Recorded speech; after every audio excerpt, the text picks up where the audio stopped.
that He's going to make the month of Ramadan, and later on in the phrases we're going to see fasting.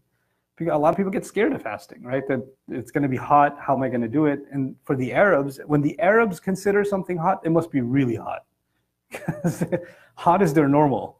So when they say it's extremely hot, then that's just, insanely hot. And then and yet Allah chose that month for fasting. It's almost as though He chose the hardest possible month for the month of fasting. But we'll get to that mystery in a couple of nights, inshallah.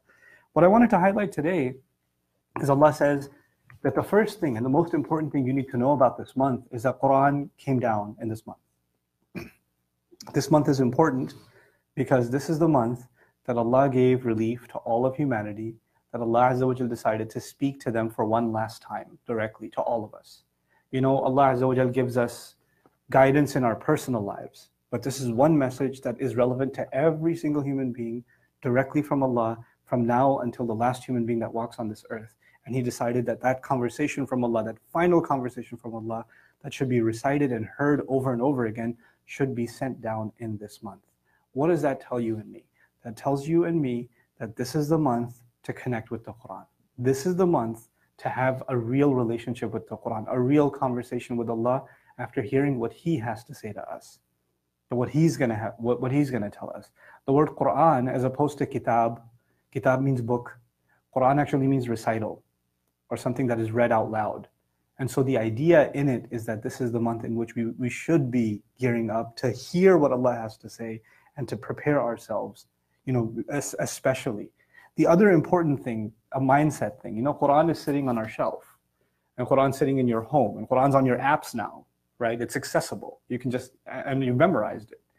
But we lose sight of the fact that what we have access to, I just recited these words, I opened this page and I recited these words, that what we have access to isn't something we're privileged to have. This came down from a very long distance, so you and I could have access to it.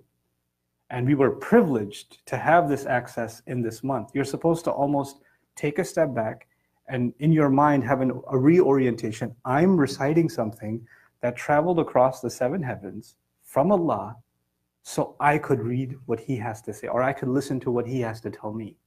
Like there's a sense of appreciation. Like to give you an analogy, if you have something at home, something sitting around at home, you don't even think twice about it.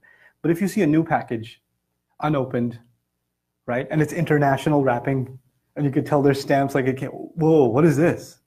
What is that? Like you have this came from somewhere far. This must be really important.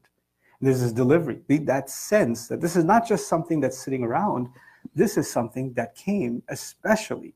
So the month of Ramadan is as if we have to, every time Ramadan comes, we have to almost relive the coming down of the Quran.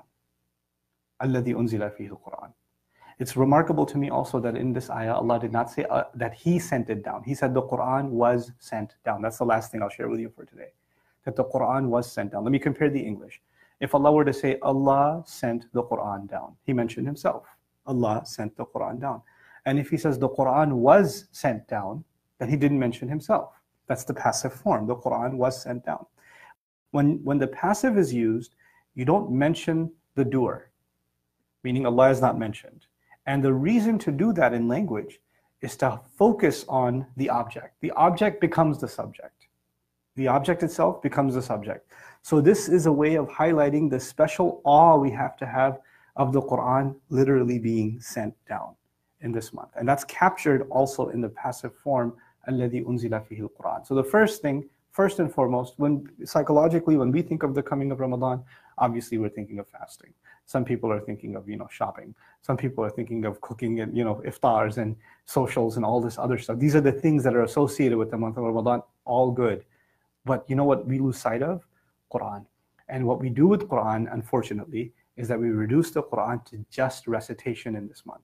Just listen to recitation or recite in this month. Both of those are extremely important, but the Quran didn't come to be recited. The Quran came to be understood. The Quran came with a message.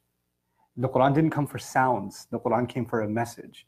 So this is a month to connect not just with the sounds of the Quran, but more importantly, with the message of the Quran. So inshallah ta'ala, from here, we'll go to the next phrase tomorrow night. Barakallahu li wa lakum. Assalamu alaikum wa rahmatullahi ta'ala wa barakatuh.